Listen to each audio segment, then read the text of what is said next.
오늘 우리에게 주신 하나님 말씀은 빌립보서 3장 4절에서 14절 말씀입니다.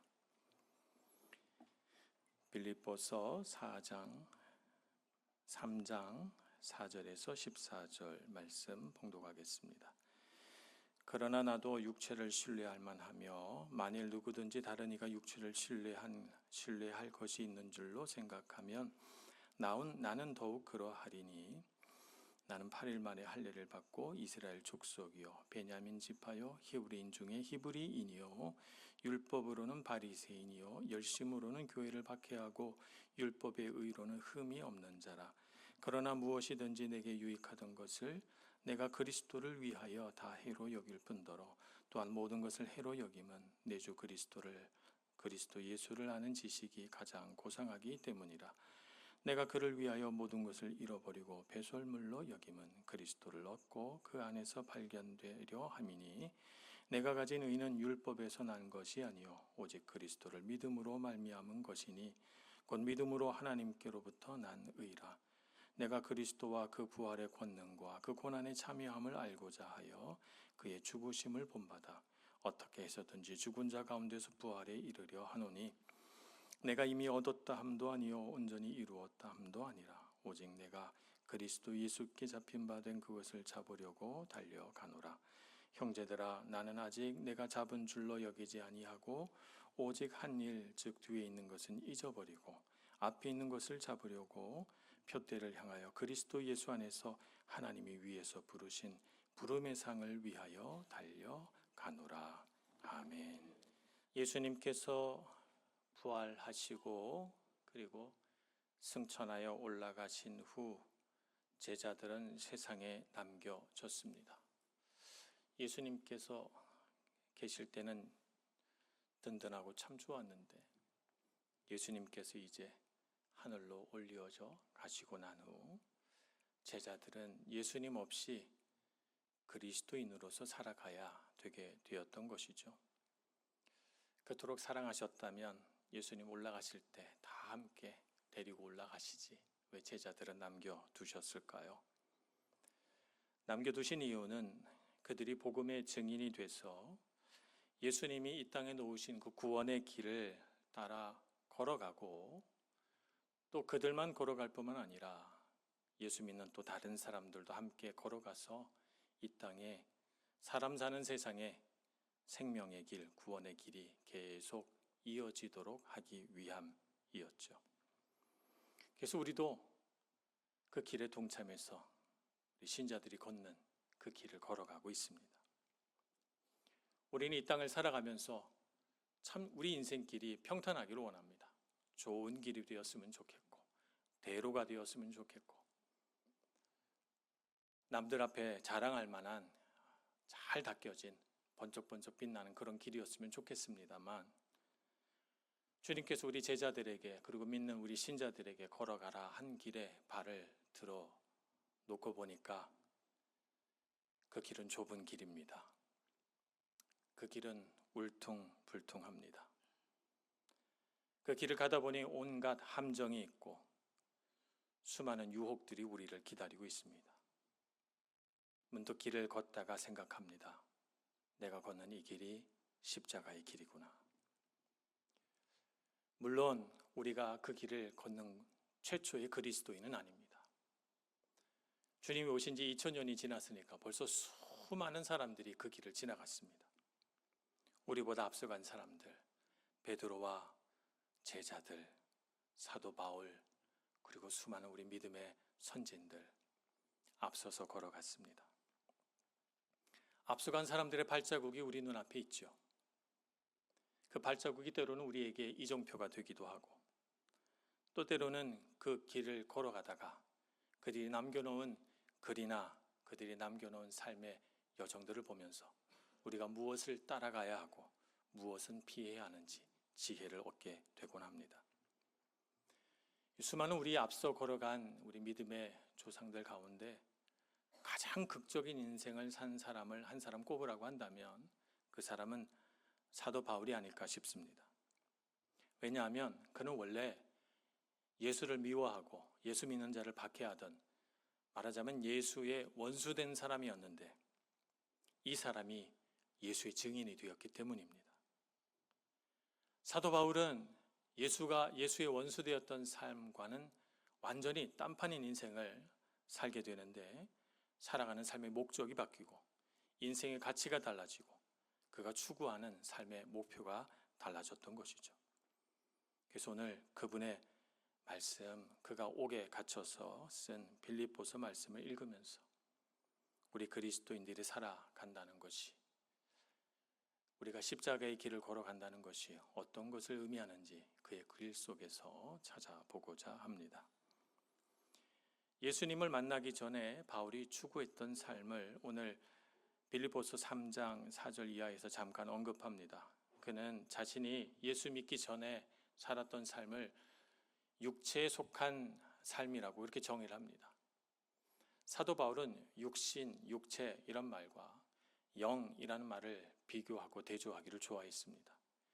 육신, 육체라고 하는 것은 예수님 없이 자기가 원하는 대로 죄가 이끄는 그 죄의 유혹을 따라 살아가는 삶을 육체, 육신의 삶이라고 하고, 영의 삶이라고 하는 것은 예수 그리스도를 믿고 그분 안에 소망을 두고 그분이 가르치신 가르침을 따라 살아가려고 하는 것을 영의 삶이라고 이렇게 그는 대조합니다.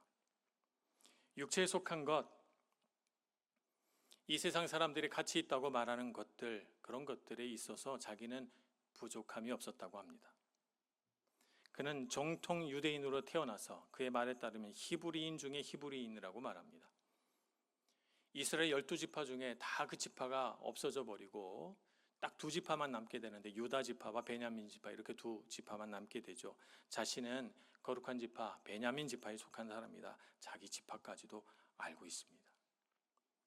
그의 부모님도 히브리인으로서 이 아들 바울이 되기 전에 그는 이름이 사울이었는데 이 사울이 태어나자 8일 만에 성전에 데리고 가서 할례를 받게 합니다.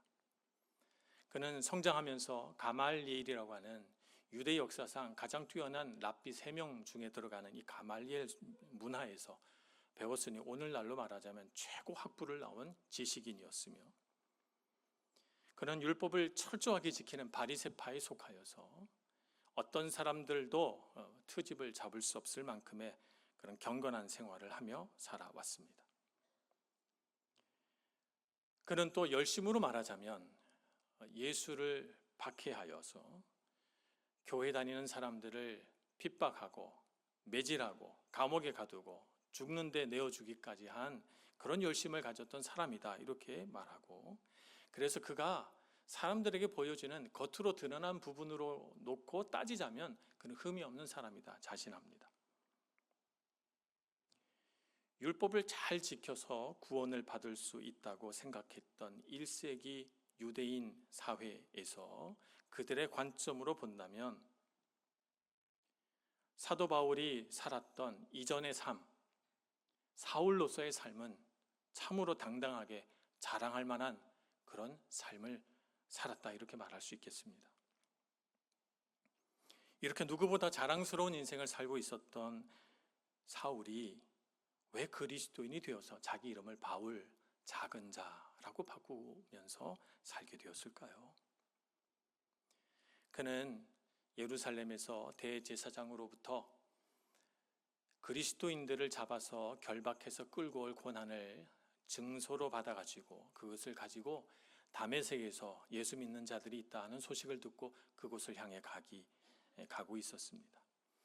다메섹에 거의 다 이르렀을 때 갑자기 하늘로부터 눈부신 빛이 비춰오는 것을 보게 됩니다. 그 눈부신 빛에 눈이 멀어버린 이 사울은 꿇어 엎드려서 부르짖습니다. 그런데 사울의 귀에 한 목소리가 들립니다. 사울아 사울아 내가 어찌하여 나를 박해하느냐라고 하는 주님의 음성이었죠. 자신이 잘못된 삶을 살고 있다는 사실을 전혀 모르고 있던 사울은 자기에게 묻는 사람이 누군지를 모르고 주여 누구시니까? 라고 반문합니다. 그리고 그의 인생을 바꾸어 놀라운 대답을 듣죠. 나는 네가 박해하는 예수다. 이렇게 말씀하시죠. 예수를 믿지 않았고 예수는 바리새파의 적이라고 생각해서 예수의 이름을 지워버리려고 했고 예수 믿는 자들을 박해하고 예수가 부활했다는 것을 부인하고 그래서 예수라고 하는 사람은 능력이 없는 사람이라고 생각해서 마음대로 행했던 이 사울 앞에 부활하신 예수님께서 나타나신 것입니다. 예수님을 만난 사울은 너무 놀라서 숨이 차오르고 가슴이 철렁 내려앉고 자기가 그토록 부인했던 그 사실이 분명한 사실임을 깨닫게 됩니다. 예수님을 만나 눈이 멀어버린 이 사울은 동행했던 사람들의 손을 의지해서 다메섹으로 들어옵니다. 여러 날이 지나서 한 예수의 제자가 예수님의 인도하심을 따라 그에게 오지요. 그래서 멀어졌던 그의 눈을 기도해서 뜨게 해줍니다. 그의 눈을 뜨고 나서 그의 삶에 한 가지 변화가 생깁니다. 그가 그동안 붙들고 가던 육체에 속한 것, 그의 표현을 따르면 육체에 속한 것들이 아무것도 아니었구나 라고 하는 것을 깨닫게 됩니다. 복음의 눈을 뜨자 부활하신 예수님을 만나고 나자 그가 그토록 자랑했던 그의 인생의 이력은 휴지 조각처럼 볼품없이 보여졌습니다. 율법을 지키며 살아온 그의 노력, 그의 수고, 그의 성취는 자신에게 주신 그 에너지와 열정과 재능을 낭비한 것일 뿐이었다는 사실을 깨닫게 됩니다. 자신이 살아왔던 지난날의 삶은 자기가 추구했던 인생의 목적은 자기를 해치는 독이었음을 알게 되고 그래서 오늘 빌립보서에서 고백하는 것처럼 어리석게도 배설물과 다름없는 것들을 내가 붙들고 마치 보물이라도 되는 것처럼 애지중지하며 살아왔구나 하는 것을 깨닫게 되었던 것이죠. 그래서 사도 바울로 그는 바뀌게 됩니다. 자기 육신을 의지했던 사울이라는 사람이 부활하신 주님을 만나서 바울이 된 것입니다. 로마서 7장 5절에서 사도 바울은 이렇게 말합니다. 우리가 육신에 있을 때에는 율법으로 말미암는 죄의 정욕이 우리 지체 중에 역사하여 우리로 사망을 위하여 열매를 맺게 하였더니 이제는 우리가 얽매였던 것에 대하여 죽었으므로 율법에서 벗어났으니 이러므로 우리가 영의 새로운 것으로 섬길 것이요 율법 조문에 묵은 것으로 아니할지니라 이렇게 말합니다. 그러니까 전에는 자신을 의롭게 보여질 수 있는 갖가지 여러 가지 법들을 지켜내면서 나는 이렇게 의로운 자라고 자기 자신을 자랑하면서 살아갔는데 내가 얼마나 율법을 많이 알며 내가 얼마나 열심히 율법을 지키며 내가 얼마나 의로운 자인가를 스스로 자기를 증명하며 살아왔는데 이제 그리스도를 만나 그 부활하신 주님의 빛 아래에서 자기의 인생을 해석해 보니 내가 성취한 것, 내가 수고한 것, 내가 중심이 되어 나를 자랑하던 것들이 다 육체에 속한 것이었으며 그것은 볼품없고 보잘것없는 것이었음을 깨닫게 된 것이죠. 내가 아무리 사람들 앞에서 흠이 없고 완전하게 보이도록 꾸민다 하더라도 육체에 속한 나는 여전히 연약하며 여전히 죄인이며 여전히 우리 삶에는 죽음이 입을 벌리고 기다리고 있을 뿐이라는 사실을 알게 된 것입니다. 부활하신 주님을 만나서 그가 마음속 깊이 깨닫게 된 것은 내 삶에 정말 존귀하신 분은 예수님이시라는 것입니다. 그분의 십자가 희생, 그분이 우리를 위하여 죽으심으로 얻게 된 구원, 그분의 용서, 그분의 사랑이야말로 우리 삶에 가장 귀하고 가치로운 것이라는 사실을 알게 된 것입니다.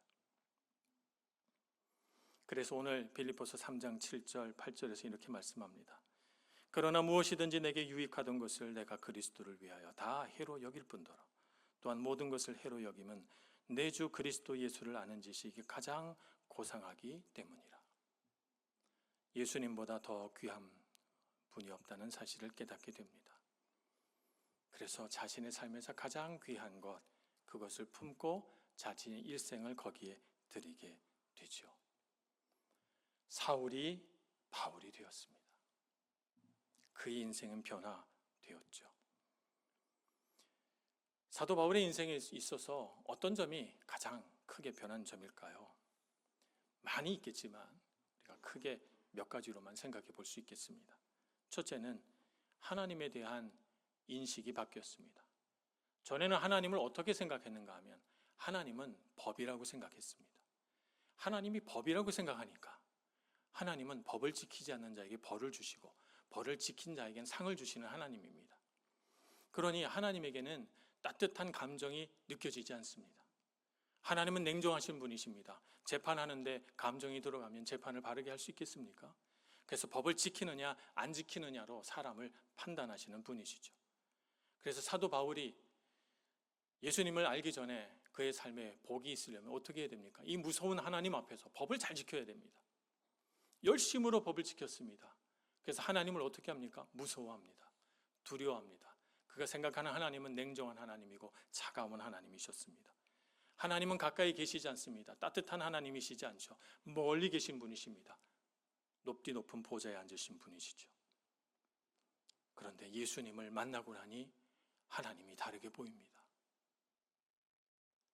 이렇게 보잘것없이 예수 믿는 자를 박해하는 쓸모없는 자를 향하여 하나님 그 귀하신 아들 예수 그리스도를 보내시고 이 쓸모없는 자를 위하여 그 귀하신 생명을 희생하신 하나님이시 아니십니까? 얼마나 사랑이 많으신 하나님이십니까? 얼마나 긍휼하신 하나님이십니까? 얼마나 자비하신 하나님이십니까? 얼마나 친밀하신 하나님이십니까? 그래서 그 하나님이 예수 그리스도를 통하여 사도 바울에게 다가와서 내가 너를 사랑한다 말씀하시고 사도 바울의 손을 잡아주시고 그가 지나가는 그 모든 부끄러운 삶에 대하여 눈물을 흘리며 회개하기도 전에 그리스도의 피로 씻으시고 그의 삶을 온전케 주신 하나님이심을 알게 되었던 것입니다. 그래서 하나님을 향한 그의 인식이 바뀝니다. 하나님은 참 좋으신 분, 따뜻하신 분, 사랑의 감정이 울컥울컥 넘쳐나시는 분으로 알게 된 것이죠. 그래서 예전에 예수님 만나기 전에는 법을 지키는 길만이 살 길이라고 생각해서 율법의 종으로 살았지만 이제 예수 그리스도의 십자가 은혜를 붙들고 그는 은혜의 아들이 되었습니다.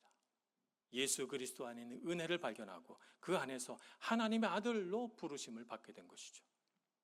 그래서 그 냉정하게 보여줬던 그 하나님을 이제는 친밀하게 아버지라고 부르며 기도할 수 있게 된 것입니다. 그는 에베소서에서 이렇게 말씀합니다. 에베소서 2장 14절입니다. 그는 화평이신지라 돌로 하나를 만드사 원수된 것 그 중간에 막힌 담을 자기 육체로 허시고 법조문으로 된 계명의 율법을 폐하셨으니 이는 이 둘로 자기 안에서 한 세 사람을 지어 화평하게 하시고 또 십자가로 이 둘을 한 몸으로 하나님과 화목하게 하려 하심이라고 있습니다. 예수 그리스도 안에서 그는 비로소 하나님과 화목하게 된 것입니다. 오늘 우리도 주님을 믿고 그렇게 된 줄로 믿습니다. 주님께서 자신의 몸을 희생하여 하나님을 친밀하신 아버지, 긍휼과 사랑이 많으신 하나님으로 받아들일 수 있도록 우리를 이끄신 줄로 믿습니다. 그러니 하나님에 대하여 멀리 계시다고 냉정하다고 생각했던 분이 계시다면 이제 그 친밀하시고 따뜻하시며 긍휼과 사랑이 넘치시는 아버지 되신 하나님을 마음속 깊이 받아들이시는 이 시간 되기를 축복합니다. 사도 바울이 바뀐 점은 또 하나 있습니다. 그것은 자기 자신에 대한 인식이 바뀌었다는 것입니다. 사람에 있어서 가장 핵심적인 문제는 죄의 문제입니다. 우리가 가진 여러 가지 결점들이 있습니다. 성격적인 결점, 내가 가진 어떤 연약한 부분들, 이런 것들 다 있죠. 근데 그 모든 우리의 단점들을 다 살펴보면 그 밑바닥에 뭐가 있습니까? 죄가 있습니다. 나의 죄된 생각에서 죄된 계획이 나오고 내 얄팍한 이기심에서 다른 사람들을 상처 주고 아프게 하는 행동이나 말이 나오게 되기 때문이죠. 그래서 나의 문제점을 살펴보면 사실 모든 문제는 죄에서 나옵니다. 그런데 예수님은 어떤 분이십니까? 우리 마음 속에 있는 그 죄를 해결해 주신 분이시죠. 그래서 내 마음 속에 있는 나 자신을 향하여 왜 나는 이 모양이 꼴일까? 나는 왜 이렇게 연약할까? 라고 하는 이 내 마음속 죄에 대한 문제를 해결해 주시고 나를 정죄로부터 벗어나게 해주시는 분이십니다. 내가 뭔가를 해서 내가 능력이 있어서 그렇게 된 것이 아니라 예수님을 통해서 예수님이 나를 위하여 죽으심으로 내가 죄 없다 이렇게 하나님께서 인정해 주신 것입니다. 그래서 로마서 8장 33절 34절에서 이렇게 말합니다. 누가 능히 하나님께서 택하신 자들을 고발하리요 의롭다 하신 이는 하나님이시니 누가 정죄하리요. 하나님이 직접 선포하시고 선언하셔서 너는 죄가 없다, 너는 의인이다 이렇게 말해 주셨다는 거예요. 내 공로로 아니고 오직 예수 그리스도의 은혜로 그렇게 선포해 주셨기 때문에 이제 나는 죄에 대하여 죄에 눌려서 죄의식에 갇혀서 살 필요가 없다는 것이죠. 그래서 전에는 예수님을 알기 전에는 사도 바울은 어떤 사람이었는가 하면 사람들에게 사랑받았으면 좋겠고 인정받았으면 좋겠고 높여주었으면 좋겠다고 생각하며 살았습니다. 그래서 사람들 사이에서 더 높이 더 높은 곳으로 올라가려고 했던 것이죠. 그러나 예수님을 안 후, 부활하신 예수님을 만난 후 그는 더 이상 자기 자신이 중요하지 않게 되었습니다. 왜냐하면 그리스도 예수 안에서 사도 바울이 충분히 사랑받고 있음을 알았고 하나님이 그를 충분히 가치롭게 여겨주심을 알았고 하나님께서 그를 위하여 하늘의 면류관을 예비해 놓으셨다는 사실을 알았기 때문입니다. 이 세상에서 높아지지 않아도 괜찮고 이 세상에서 사랑받지 않아도 괜찮습니다. 하나님의 사랑이 그에게 있고 하나님이 예비하신 면류관이 그의 삶에 있기 때문입니다. 그래서 그는 자신을 증명하기 위한 삶을 멈춥니다. 내가 얼마나 뛰어난 사람이며 내가 얼마나 괜찮은 사람인지 증명할 필요가 없는 것이죠. 이미 증명되었기 때문입니다. 예수 그리스도 안에서 말입니다. 그래서 그의 삶에서는 자신을 증명하는 삶이 아니라 예수를 증거하는 삶이 가장 중요한 인생의 목표가 된 것입니다. 십자가 위에서 그리스도 예수께서 이루신 일들을 세상이 알게 하는 것, 그것이 그에게 가장 중요한 일이 되었습니다. 우리가 미술관에 가면 중세 화가들이 그린 제단화라고 하는 것을 보게 됩니다. 제단화는 보통 이렇게 꺾어지게 만든 것입니다. 가운데 그림이 있고 양편에 그림이 있어서 이렇게 꺾어지게 해서 성전 제단에 놓았던 그림을 제단화라고 합니다. 제단화의 그 한가운데는 항상 예수님이 계신데요. 십자가에 달리신 예수님이 제단화 가운데 계십니다. 그럼 그 십자가에 달리신 예수님 발 밑에나 혹은 옆 사이드에 있는 그 그림에 무엇을 그리느냐 하면 세례 요한이나 제자들이나 마리아를 그립니다. 그리고 그 세례 요한이나 제자들이 손을 들어서 예수님을 이렇게 가리키게 해놓죠. 무슨 뜻입니까? 그 의미는 그를 보라입니다. 그를 보라. 우리 신앙은 어떤 신앙입니까? 예수님을 바라보는 신앙입니다. 사람을 바라보고 사람을 생각하고 사람을 연구하는 신앙이 아닙니다. 우리 신앙은 예수님을 바라보고 예수님이 어떤 분이신지를 발견하고 그분을 묵상하고 그분의 놀라운 일들을 세상에 드러내는 삶이 우리 신앙입니다. 그래서 시브리서 12장 2절은 이렇게 말씀하지요. 믿음의 주요 또 온전케 하신 이인 예수를 바라보자. 예수를 바라보시는 저와 여러분 되기를 소망합니다. 사도 바울은 이전까지 사람을 바라보며 살았습니다. 내가 의로운 사람이라는 것을 증명하기 위해 살았습니다. 그런데 이제 부활하신 예수님을 만나고 나서 그는 오직 예수님만 바라봅니다. 예수님 닮기를 소망합니다. 그의 삶은 제단화에 그려진 세례 요한이나 제자들처럼 예수님을 가리키는 삶이었습니다. 우리는 어떤 사람입니까? 예수를 가리키는 손가락입니다. 더 이상 나를 묵상하지 않고 오직 예수님만 바라보고 그를 가리키는 증인된 삶을 살아가기를 간절히 소원합니다. 예수님을 만난 후 세 번째로 바뀐 것은 고난을 두려워하지 않게 되었다는 것입니다. 사도 바울은 그전에는 자신의 인생이 탄탄대로에 있기를 소망하며 살았습니다. 이제 그의 삶은 고난으로 점철된 삶이 되었습니다. 그런데 놀랍게도 그는 고난을 두려워하지 않습니다. 그의 마음을 잘 표현한 것이 로마서 8장 35절에서 37절 말씀인데요. 그는 그 말씀에서 이렇게 자신의 심정을 고백합니다. 누가 우리를 그리스도의 사랑에서 끊으리요? 환난이나 공고나 박해나 기근이나 적신이나 위험이나 칼이랴. 기록된 바 우리가 종일 주를 위하여 죽임을 당하게 되며 도살당할 양같이 여김을 받았나이다 함과 같으니라. 그러나 이 모든 일에 우리를 사랑하시는 이로 말미암아 우리가 넉넉히 이기느니라.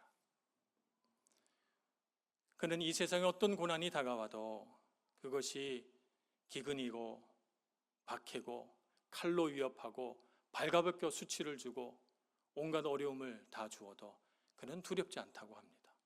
왜냐하면 모든 일에 우리를 사랑하시는 그리스도께서 우리와 함께 하시기 때문입니다. 그래서 넉넉히 이긴다고 그는 고백하고 있죠. 우리는 죽음의 권세에서 벗어나 영원한 생명을 꿈꾸며 살도록 창조된 사람들입니다. 그래서 예수님께서는 사마리아 땅을 지나가시다가 한 여인을 만나 그 여인에게 이렇게 말씀하십니다. 요한복음 4장 14절입니다. 내가 주는 물을 마시는 자는 영원히 목마르지 아니하리니 내가 주는 물은 그 속에서 영생하도록 솟아나는 샘물이 되리라. 우리 안에 영생하도록 솟아나는 샘물이 있고 생명 되신 주님께서 우리와 함께 하시는데 우리 앞에 고난이 있다 한들 우리가 때로는 힘든 길을 걸어간다 한들 그것이 뭐 대수겠습니까? 주님이 우리와 함께 하시기 때문입니다. 그래서 고난을 바라보는 관점이 달라지죠. 전에는 어떻게 하면 고난을 피할 수 있을까?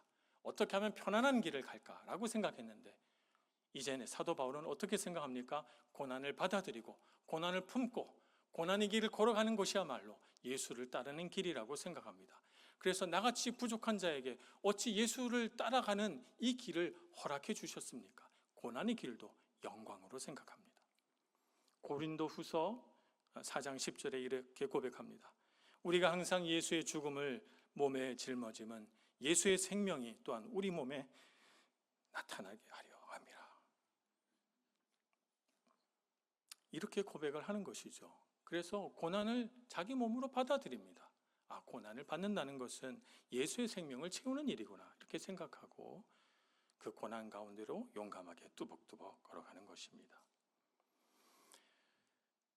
종교개혁이 일어났을 때 프랑스에 마리 뒤랑이라고 하는 여성이 있었습니다. 19살에 감옥에 갇히는데 개신교를 믿었다는 이유로 38년간 감옥 생활을 합니다. 그래서 결국 감옥에서 숨을 거두게 되는데요. 그녀는 38년간 감옥에 살면서 감옥 속에서 늘 웃음을 잃지 않았다고 합니다.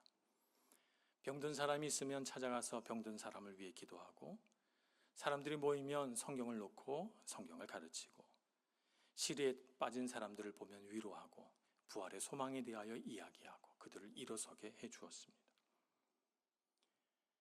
그래서 마리 뒤랑의 이야기를 들어보면 어쩌면 이렇게 믿음 안에서 신실한 삶을 살 수 있었을까 하는 생각을 하게 되죠.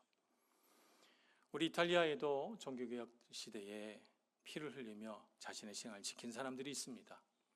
또리노 근처에 또레 벨리체라고 하는 곳에 가면 왈도파들의 성지가 있죠. 프랑스와 이탈리아 국경 사이에서 알프스 산악지대에 자리를 잡고 개신교 신앙을 지켰던 사람들입니다. 라틴어 성경, 읽을 수 없는 라틴어들의 성경을 자신의 언어로 번역하고 그리고 예수 그리스도의 말씀대로 사는 삶을 추구했던 사람들입니다. 얼마나 많은 박해를 받았는지 모릅니다. 1000m 아래로 내려오지 말라고 해서 그들은 높은 고지에 살면서 가난한 삶, 그러면서도 청결한 삶을 추구했습니다. 때로는 군대가 와서 그들을 핍박하곤 했는데 그럴 때마다 그들은 차가운 동굴 속에 숨어서 기도하고 찬송하면서 그 위기의 시대를 견디어냈습니다. 꽤 오래전입니다만 우리 집사님들하고 그 동굴에 찾아간 적이 있습니다. 어두운 동굴 바닥에서 쳐다보니 그 동굴 위쪽에 갈라진 틈으로 빛이 들어오고 있었습니다.